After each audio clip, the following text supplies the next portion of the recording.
P M L N کی طرف سے ہم یہ سن رہے ہیں، کچھ لوگ کہتے ہیں کہ جی پی ایم ایل این کا اب ناراضگی شروع ہے اسٹیبلشمنٹ سے. وہ کہتے ہیں جی یہ دیکھیں کسی نہ کسی وقت آپ سن لیں گے نواز شریف صاحب اور کھل کے شکایت کریں گے. ابھی تو رانا ثناء اللہ صاحب نے کہہ دیا اور ان کے اور کچھ لوگوں نے کہہ دیا.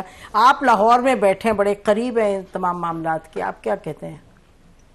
دیکھیے یہ کہنا کہ پی ایم ایل این میں سب ٹھیک ہے یہ تو میرے خیال سے ٹھیک نہیں ہوگا. یقینی طور پہ یہاں پر بھی کافی پرابلم ہے، اور جو لوگ رانا ثناء اللہ ہیں، جاوید لطیف صاحب ہیں، خاقان قاسی ہیں، اور بہت سارے لوگ جو ہیں وہ مختلف زبان بول رہے ہیں. اور جب وہ پبلک پہ آ کے ٹی وی کے اوپر بیٹھ کے اس طرح کی گفتگو کریں تو اس کا مطلب یہ ہے کہ something wrong and all is not well in the state of Denmark. دیکھیے دو چیزیں ہیں، اب دو سیکشن چل رہے ہیں. ایک تو یہ ہے کہ جی شہباز شریف صاحب جو ہے وہ ان کا دھڑا بھی اپنا ہے، وہ بھی اپنے ہیں. مریم نواز جو ہے ان کا دھڑا اپنا ہے، ان کے لوگ اپنے ہیں. اور کچھ جو ہارڈ کور پارٹی کے لوگ ہیں وہ نواز شریف کے ساتھ اپنی افیلیشن اور اپنی ایلیجنس جو ہے وہ ابھی تک قائم رکھے ہوئے ہیں. تو جب آپ تین دھڑوں کو ایکسپٹ کر لیں کہ ہاں پارٹی میں تین دھڑے ہیں،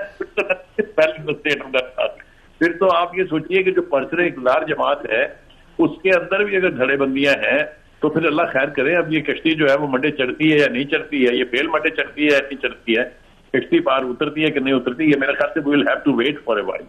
We'll have to wait for a while. متی نسیم، میرے خیال میں ایک بڑے ہی ٹیکٹفلی ایک تیسری سوچ اور تیسرا دھڑا کریٹ کیا جا رہا ہے، اور اس کا مقصد یہ نہیں ہے کہ اس دھڑے کو اقتدار میں لایا جائے. اس کا مقصد یہ ہے کہ لوگوں کو ذہنی طور پہ تیار کیا جائے کہ یہ تمام سیاسی جماعتیں ناکام ہو چکی ہیں، یہ تمام سیاسی جماعتیں اپورچونسٹ ہیں، مفاد پرست ہیں. اور اس طرح کی جو میسیجنگ ہے وہ ہم سب سے پہلے تو دیکھ رہے ہیں، جیسے شاہد خاقان عباسی نئی جماعت کا اعلان کر رہے ہیں. زیادہ اہمیت ان کی نئی جماعت کی نہیں ہے، زیادہ اہمیت ان باتوں کی ہے جو وہ نئی جماعت کے بہانے سے لوگوں تک پہنچا رہے ہیں. اور وہ باتیں یہی ہیں کہ نون لیگ ناکام ہوئی ہے، نون لیگ نے اصولوں پر سمجھوتا کیا ہے. اور اسی طریقے سے اگر آپ دیکھیں جو کہ پی ٹی آئی کے اندر بھی جس قسم کی چیزیں سامنے آ رہی ہیں، تو ایک باقاعدہ ایک ماحول بنایا جا رہا ہے جس کے اندر P T I, Noon league, peoples party, ان تمام جماعتوں کو بڑا سنگین طریقے سے ڈسکریڈٹ کیا جا رہا ہے، اور الٹیمیٹلی پولیٹیکل پروسیس کو ڈسکریڈٹ کیا جا رہا ہے. آپ یہ اندازہ کریں کہ ایک وقت تھا کہ جب جمہوریت اور آئین کے لیے لوگ بات کرتے تھے اور لوگ سڑک میں بھی آتے تھے، مگر اب جمہوریت اور آئین کے لیے نہیں. اب یا تو وہ نواز شریف کے لیے نکلتے ہیں یا وہ عمران خان کے لیے نکلتے ہیں. جہاں تک جمہوریت اور آئین کا تعلق ہے، آپ یقین کریں ابھی آج خدا نخواستہ اگر اس ملک میں مارشل لا لگ جائے نا تو مجھے نہیں لگتا کہ کوئی سڑک پہ آ کے نکلے گا، کیونکہ پی ٹی آئی والے تالیاں بجائیں گے کہ شہباز شریف جو ہے نواز شریف فارغ ہو گئے ہیں، اور نون لیگ اور شہباز شریف کا کس منہ سے آئیں گے جمہوریت کی بات کریں گے. تو یہ ماحول کریٹ کیا جا رہا ہے. ایک بار پھر 20 سال پرانا ہے، نہیں 20 سال پرانا ہے، لیکن اس میں کوئی نہ کوئی پارٹی جو تھی وہ جمہوریت کا راگ الاپتی تھی. اب وہ راگ الاپنا بھی بند کر دیا ہے سیاسی جماعتوں نے. تو اس وقت سچویشن اتنی ڈینجرس ہے کہ اگر نیریٹو یا بیانیے کے پوائنٹ آف ویو سے دیکھا جائے تو عوام ٹوٹلی کنفیوز ہے. نہ تو ادھر کوئی جمہوریت کی بات کر رہا ہے، نہ کوئی عوام جو ہے وہ اس کو ووٹ کو عزتوں کی بات کر رہا ہے. اور اگر ان میں سے کوئی سیاستدان اب نون لیگ کا دیکھ لینا، اب اگر شہباز شریف آ کے ووٹ کو عزتوں کا نعرہ لگائے تو لوگ ہنسیں گے، نہیں تو کیا کریں گے.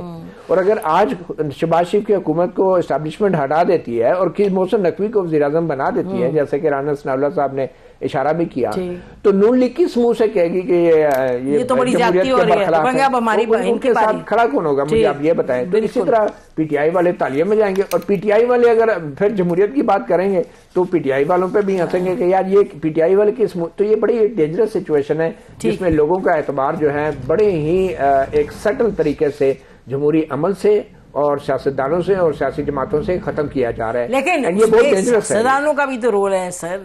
کیا جا رہا ہے کیا؟ مطلب خالی کوئی وہ لے کے چابی تو نہیں کر رہا. دیکھیں رول تو بالکل وکٹم بلیمنگ بھی ہم کر سکتے ہیں، اور میں تو اس کو وکٹم بلیمنگ سمجھتا ہوں.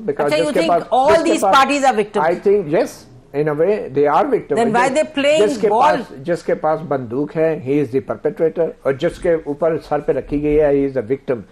مگر ہم وکٹم کو اس وقت بلیم کریں گے کہ جب وکٹم کے پاس اختیار ہوگا اور وہ اپنا اختیار غلط طریقے سے استعمال کر کے کریں گے. تو اگر ہاسٹیج ہے تو آپ ہاسٹیج کو کیا بلیم کریں گے کہ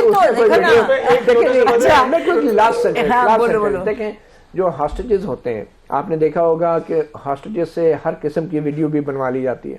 بالکل ٹھیک ہے. کہتے ہیں کہ میری مدد کریں گے اور وہ کیا کچھ نہیں ان سے کروا لیا جاتا. تو یہ جو ہم ٹیلی ویژن پہ بہت سارے انٹرویوز دیکھ رہے ہوتے ہیں نا, یہ آپ ان کو نہیں وہ ہم سب جانتے ہیں, لیکن کسی کو کرسی بھی تو پسند آ جاتی ہے نا. اگر وہ ہاسٹیج ہے جو کرسی پہ بیٹھ کے مزے بھی کر رہے ہیں, بےچارے جو جن ہاسٹیج کا آپ بات کر رہے ہیں وہ تو بےچارے پھنسے ہوتے ہیں, زندگی موت کا ان کا ہوتا ہے. لیکن یہ جو کرسی کے مزے کرنے والے لوگوں کو پالیٹکس میں لانے والے کون ہیں, یہ بھی آپ ذرا دیکھ لیں نا. تاریخ ہم سے ڈھکی نہیں ہے, تو یہ وہ پالیٹیشین بھی نہیں ہے ایسا. سوال یہ کہ سیاستدان A to Z سب بے بس نہیں, لیکن یہ طے کر دینا کافی نہیں ہے. اگر یہ طے ہے تو پھر ان کے لیے پنشمنٹ تجویز کرنی چاہیے, ہمیں اور آپ کے اس پہ بات کرنی چاہیے. اس کے بعد سیاستدانوں پہ کہہ دیتے ہیں وہ تو طے ہے, وہ تو ہے ہی ایسے نہیں, یہ بھی تو دیکھیں نا. نہیں, ہم نے تو ہزار دفعہ یہاں کہا ہے کہ جو ہیں ان کو آرٹیکل 6 بھی لگے, سب کچھ یار کرنے والے جو ہیں وہ تو جا کے بیٹھ جاتے ہیں ان کے ساتھ. اچھا مجھے یہ بتائیں, اگر آج خدا نہ خاصہ ملک میں مارشل لاء لگتا ہے تو اس کا ذمہ دار کون ہوگا؟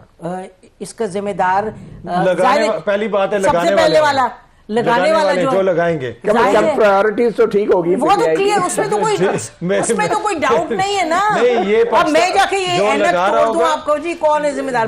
جو لگائے گا وہ ذمہ دار. ویسے اب مارشل لاء کی ضرورت نہیں ہے. کسی بھی سیاسی جماعت کی پرائیورٹیز کیا ہیں یہ تو وہ بتا سکتے ہیں. میں آپ کو ایک عام سادہ سی بات بتا رہا ہوں کہ دیکھیں جو لگائے گا وہ ذمہ دار ہوگا. دوسری بات یہ ہے کہ اس وقت پاکستان کی پارلیمنٹ میں ایسے لوگ نہیں بیٹھے ہوئے جن کو پتا ہے کہ ہم الیکشن ہار چکے ہیں. ان کی جماعت کے لیڈران ہمیں بتاتے ہیں کہ یار یہ بندہ الیکشن ہار چکا ہے. اب مطلب کیا وہ اگر خود اتنی ڈٹائی سے ادھر جا کے حلف بھی لے رہے ہیں, اللہ کے نام کے نیچے کھڑے ہو کے ماننے کے لیے تیار نہیں ہے, تو اس کا گناہ بھی ہم کسی اور کے سر ڈال دیں.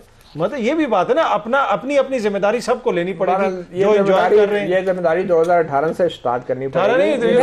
اس سے پہلے بھی جاؤ. بالکل ٹھیک کہہ رہے ہو. بہت بہت شکریہ آپ سب کا. بہت متی آپ کا, اطہر کاظمی صاحب آپ کا. ناظرین انشاءاللہ پھر ملاقات ہوگی. خدا حافظ. پاکستان زندہ باد.